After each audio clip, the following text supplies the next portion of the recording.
Hey everybody, what's up? It's your girl Bondi Blue and I am back for another Black Ink Crew Chicago review. Okay, so let's just get straight into it. But before we do, description box, you guys, for my Patreon account, also for my website, which has some blogs on there that I just put up under the MF and Advice tab. So you guys should definitely check those out. Also my Instagram and my email for MF and Advice when you want to email me your MF and Advice. Also, I'd like for you guys to include, if you mind, if I put your letters online, so maybe under a different name or a nickname, something that isn't, you know, noticeable, whatever. But yeah, you guys, when you email me your MF and Advice, let me know if you care if I put it on the website or not. Okay, so everybody survived the night before, which was the big melee, the club brawl, all right, that started when Jen, Van's old lady, brought her new boo Ben into the club, into Forrest's performance with him and that terrible furor he had on. Yes, you guys, everybody started fighting. It was so chaotic. I could not tell what the hell was going on, but everybody lived. So we just glad there, everybody lived. Don finally gets his certificate for piercing, and his first client is Sydney Starr, a famous transgender hip-hop pass-around, I think. I think you can call. You know, I think we can refer to Sydney Starr as.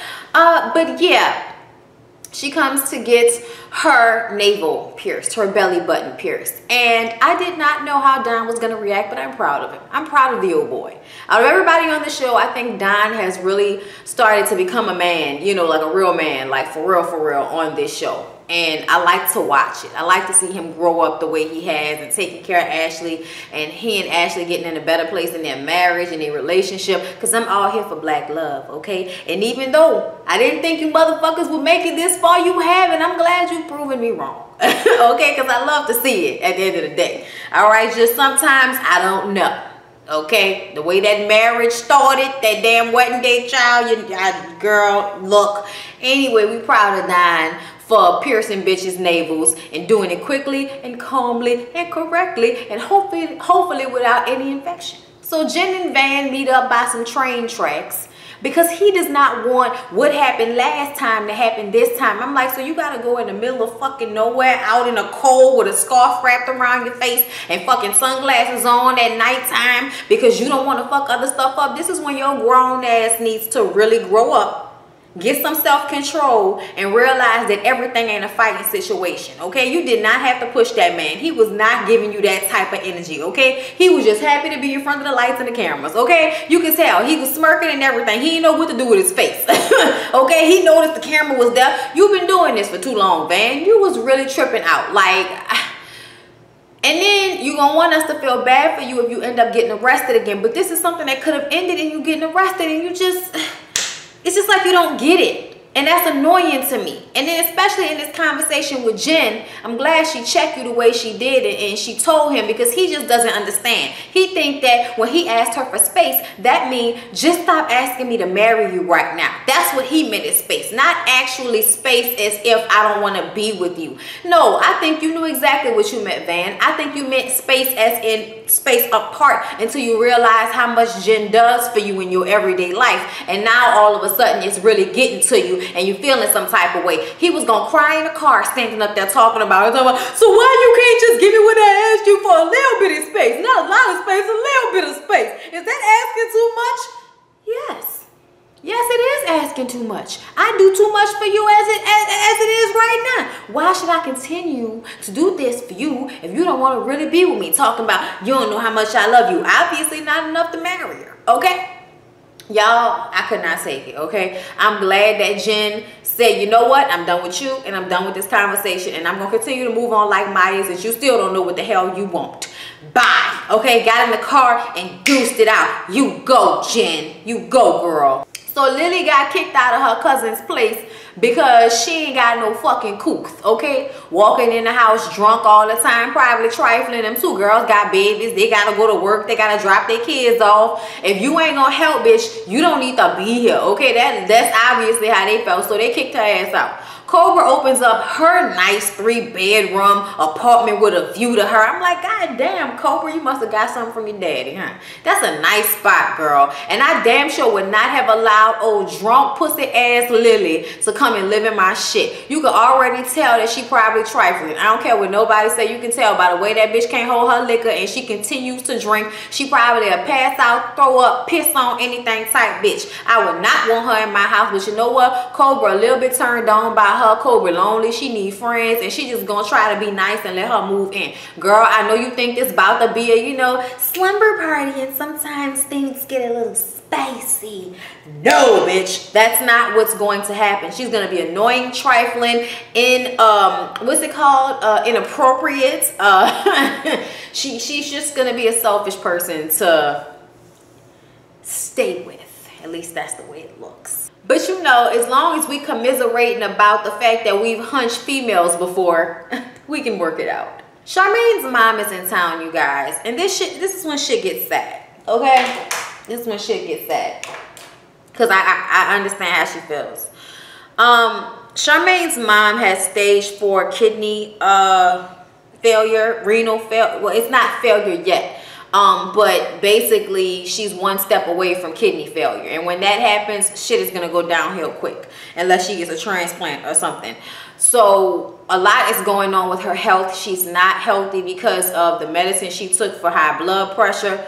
New Orleans people, we eat our asses off, you know, high seasoned, you know, high carbonated sauces, all kind of shit. It's delicious, but it's terrible to eat all the time because you'll get high blood pressure or diabetes, especially if it runs in your family like it runs in mine. So I have to be careful as well. But I got acid reflux, so that stops me from having to worry about half of that shit because I can't eat it anyway because I'm going to be all upset up in here. But that's not the point. The point is Charmaine's mom is sick and she started to break down and cry when Charmaine, you know, when Charmaine found out, she started to cry.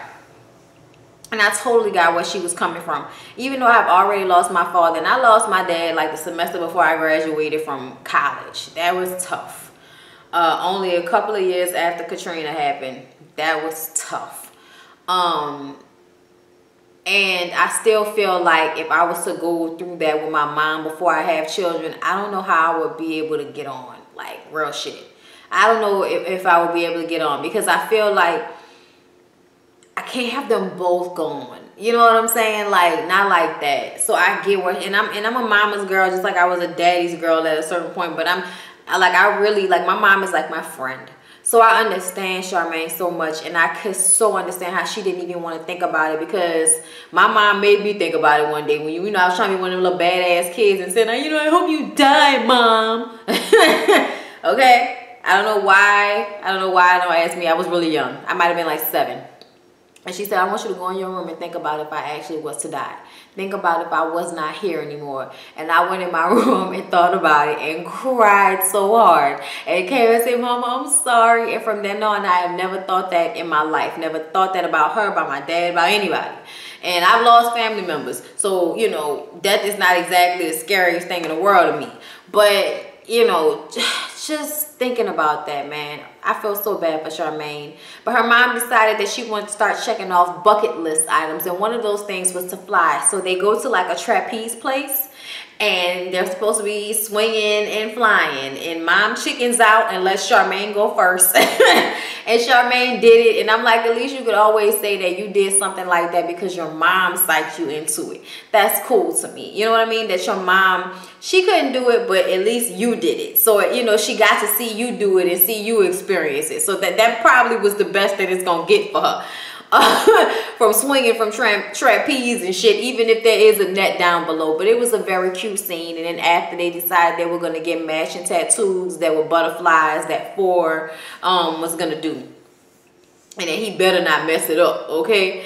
But yeah, you guys, I was just, I feel so bad for Charmaine. I really hope her mom does okay and is able to just stay in stage 4, get a transplant or whatever she needs to do in order to help that situation, because I don't know about that type of sickness. But oh my God, like I can't deal just even thinking about that. So prayers out to Charmaine's mom, man. Ever since Ashley quit her job and Dawn has been working, she has been getting the D on a regular basis, and I mean multiple times a day, okay? Jesus.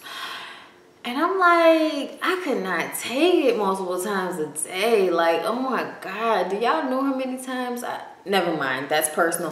But yeah, I was like, okay, look, poor Don. Don is tired, okay? And he is all dressed up, about to give her sexy man time with chocolate covered strawberries and flowers and everything. It was real sexy, but he was tired. But you know what? He rose to the occasion anyway. Okay, he rose to the occasion any goddamn way. Y'all, I was just sitting up there like, Lord have mercy. So the continuation of this cousin Janelle situation. So Don and Ford go to her apartment where her mom was supposed to come and meet them, but she never showed up. And Ford flipped the fuck out because it starts to feel just like how it was with his dad, with him not wanting to know him and not being in his life and rejecting him. And the way she said it, the way Janelle said it, was like her mom wasn't ready to see him. And that kind of fucked his head up. So he and Don were there, and when they found that out, he blew up and they left.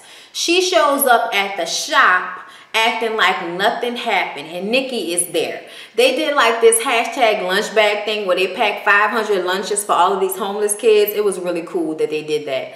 So they did that, and then they had a party that night, and they all having a good time, and Nikki's there and everybody's having fun. And then here come this bitch with that terrible lace front acting like nothing happened. And I'm like, see bitch, I was rooting for you at first, because I would hate to think somebody would come on the show and try to do something like that to somebody that's vulnerable. I would hate to think that, but there are bum bitches out there like that. And Janelle, if you are a bum bitch that is really doing this just so you can be on television, just so you can get some limelight, I hope that Nikki does get a chance to smack the absolute shit out of your face. I absolutely do, because that's not cool to take advantage of people and fuck with people's emotions like that when they still so raw from something just because you want to get on, you old basic lace front wearing ass biatch. Okay, y'all, I'm just saying, like, if that's what it is, I'm so not here for that, because it's just you don't do that to people. But she shows up acting like nothing happened, and Ford wants her to leave. He doesn't want to talk to her. He doesn't want to see her because she doesn't have any receipts. She's not bringing any receipts, and she shows up acting like, you know, it's wrong. Nikki was like, let me talk to you. She was like, what's your real motive? Okay, because you don't have no receipts, and you playing with his emotions, and I want to know what you really here for. Okay.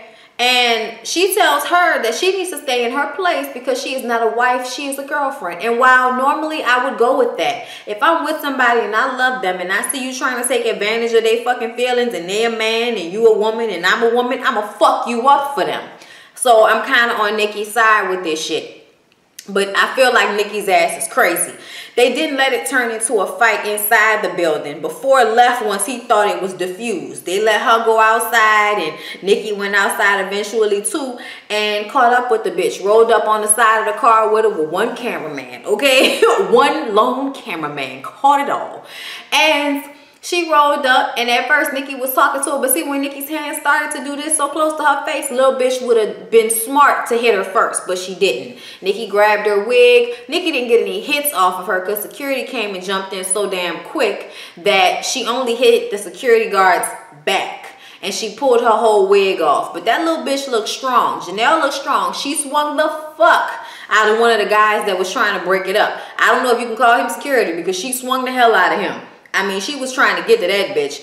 I mean, I hope there's a continuation to this because this looks like a fight I want to see. Y'all need to let this shit happen sometimes. Let these hoes get a couple of licks in before y'all break it up. We don't want nobody gushing. We don't want no College Hill situations, but we want to see somebody if they deserve it. You know what I mean? But yeah, you guys, I hope that we finally get to find out if Janelle is his cousin or not, because this shit makes my nerves bad not knowing, okay? And I can't believe I was on Nikki's side, because if I'm just watching that clip, I'm annoyed with Nikki because I know how she get down. But in this situation, I feel like she was really just worrying about somebody taking advantage of him. Plus, she's crazy, but still, I'm kind of on Nikki's side with this. So yeah, y'all, that was everything that happened on Black Ink Crew Chicago, y'all. Oh, and don't think I didn't catch that little slight shade, Charmaine. Okay, Ryan was talking about he wants a girl. He wants Rachel to give him a girl. And Rachel was like, yeah, when I get a ring. And Charmaine was like, oh, y'all over there talking about wedding bells like he is just fuck cat though, huh? Yeah, y'all. Messy, messy, messy. I'll see y'all in the next one. Peace out. On my mama, on my hood, I look